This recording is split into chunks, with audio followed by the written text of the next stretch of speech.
ಭೇಟಿ ನನ್ನ ಕನಸು. ಇಲ್ಲಿ ಒಬ್ಬ ವಿದ್ಯಾರ್ಥಿ ಒಂದು ಕನಸನ್ನ ಕಾಣ್ತಾನಪ್ಪಿ. ಆ ಕನಸು ಏನು ಅಂತಂದ್ರ, ಒಂದು ದಟ್ಟವಾಗಿರ್ತಕ್ಕಂಥ ಕಾಡಿರ್ತೈತಿ.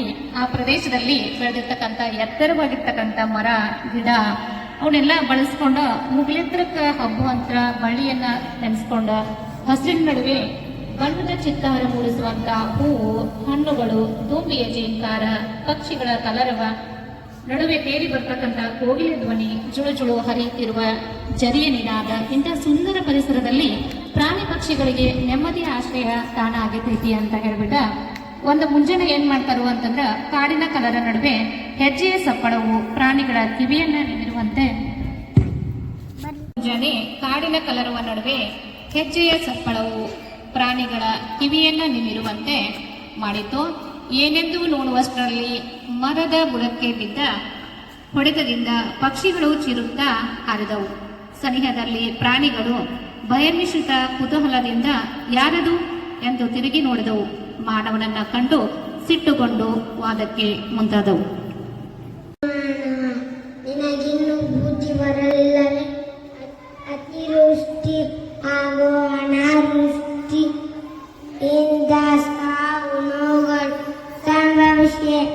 ಆದರೂ ಕಾಡಿನ ನಾಶಕ್ಕೆ ಮುಂದಾಗಿರುವೆಲ್ಲ ಅವಿವೇಕಿ. ಅನ್ಯಭಂಗ ಪ್ರಾಣಿಯೇ, ನೀನು ನನ್ನನ್ನು ಅವಿವೇಕಿ ಅನ್ನುವೆಯ? ನಮ್ಮ ಬುದ್ಧಿವಂತಿಕೆ ನಿನಗೇನು ಗೊತ್ತು? ಹೇಳಪ್ಪ, ನಿಮ್ಮ ಜಾಣತನವನ್ನು ನಾವು ಸ್ವಲ್ಪ ತಿಳಿಯುತ್ತೇವೆ. ಆಕಾಶದಲ್ಲಿ ಹಾರುವ ವಿಮಾನ, ನೀರಿನ ಮೇಲೆ ಚಲಿಸುವ ದೋಣಿ, ಹಡಗುಗಳನ್ನು ಸೃಷ್ಟಿಸಿದ್ದೇವೆ. ಇದಿಷ್ಟು ಸಾಕಲ್ಲವೇ ನಮ್ಮ ಬುದ್ಧಿವಂತಿಕೆಗೆ? ಪಕ್ಷಿಗಳನ್ನು ನೋಡಿ, ವಿಮಾನವನ್ನು, ಜಲಚರಗಳನ್ನು ನೋಡಿ ದೋಣಿ, ಹಡಗುಗಳನ್ನು ನಿರ್ಮಿಸಿರುವೆ. ಇದರಲ್ಲಿ ನಿಮ್ಮ ಸ್ವಂತಿಕೆ ಏನು? ಸುಂದರವಾಗಿ ಕಾಣಲು ಉಡುಗೆ ತೊಡುಗೆಗಳನ್ನು ಸೃಷ್ಟಿಸಿದ್ದೇವೆ. ಇದಿಷ್ಟು ಸಾಕಲ್ಲವೇ ನಮ್ಮ ಬುದ್ಧಿವಂತಿಕೆಗೆ? ಅಲ್ಲಿಗೆ ನಮ್ಮ ಚರ್ಮವನ್ನೇ ಧರಿಸುತ್ತಿದ್ದದನ್ನು ನೆನಪಿಸಿಕೋ. ನಿಮ್ಮ ಬಟ್ಟೆಯಲ್ಲೇನು ವಿಶೇಷ? ಪ್ರಾಣಿ ಪಕ್ಷಿ ಕೀಟಗಳ ಮೈಬಣ್ಣಕ್ಕೆ ಮನಸೋತು ನಮ್ಮಂತೆ ಸುಂದರವಾಗಿ ಕಾಣಲು ಸಿದ್ಧಪಡಿಸಿರುವೆ. ಸಹಜ ಸೌಂದರ್ಯ ನಮ್ಮದು. ಜಿಂಕೆಯ ಕಣ್ಣಿನಂತ ಕಣ್ಣು, ನವಿಲಿನ ನಡೆಗೆ ಅಂತ ನಡೆಗೆ, ಕೋಗಿಲೆಯ ಧ್ವನಿಯಂತ ಧ್ವನಿ ಇರಬೇಕು ಎಂದೆಲ್ಲ ಹೇಳುವ ನೀವು ಸುಂದರವೋ ಅಥವಾ ನಾವು ಸುಂದರವೋ? ಅಗತ್ಯ ವಸ್ತುಗಳನ್ನು ಉತ್ಪಾದಿಸುವ ನಿಮ್ಮ ಕಾರ್ಖಾನೆಗಳು ಹೊಗೆ ಮತ್ತು ಕಶ್ಮಲವನ್ನು ಹೊರಹಾಕುತ್ತವೆ. ಇದರಿಂದ ಗಾಳಿ, ಮಣ್ಣು, ನೀರು ಮಲಿನ ಆಗುತ್ತಿದೆ. ಏಕೆ ನಿನಗೆ ತಿಳಿಯುತ್ತಿಲ್ಲ? ಬಯಲಿನಲ್ಲಿ ವಾಸ ಮಾಡುವ ನನಗೇನು ಗೊತ್ತು?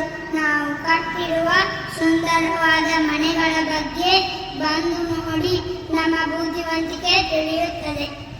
ಇಜಗರ ಗೂಡು, ಜೇನುಗೂಡು, ಕೆತ್ತಲ ಹುಳು ಕಟ್ಟಿರುವ ಹುತ್ತಗಳು ಎಷ್ಟೊಂದು ಸುಂದರ, ಸುರಕ್ಷಿತ, ಕಸದಿಂದ ಮಾಡಿರುವ ನಮ್ಮ ಸಾಧನೆಯ ಮುಂದೆ ಪ್ರಕೃತಿಯ ನಾಶದ ನಿಮ್ಮ ಸಾಧನೆ ಶುರು. ಇದೆಲ್ಲ ನಿಮಗೆ ಹೇಗೆ ತಿಳಿಯಿತು?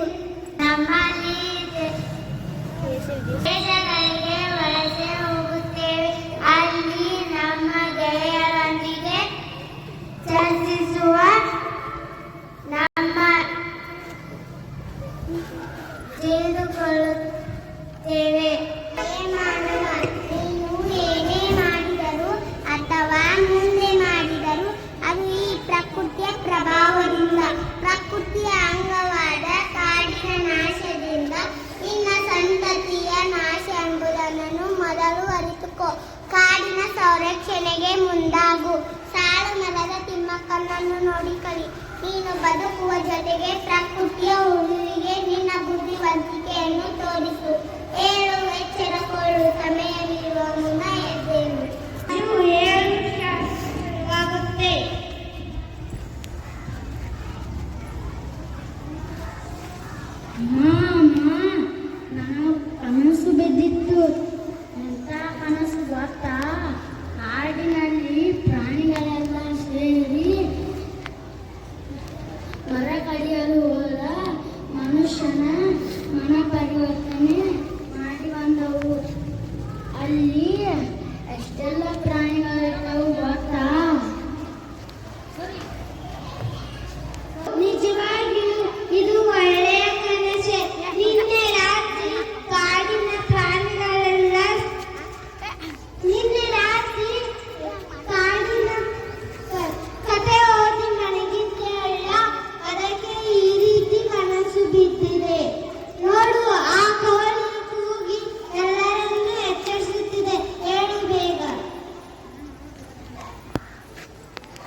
ಸರಿಯಾ ನಿಲ್ಲೋ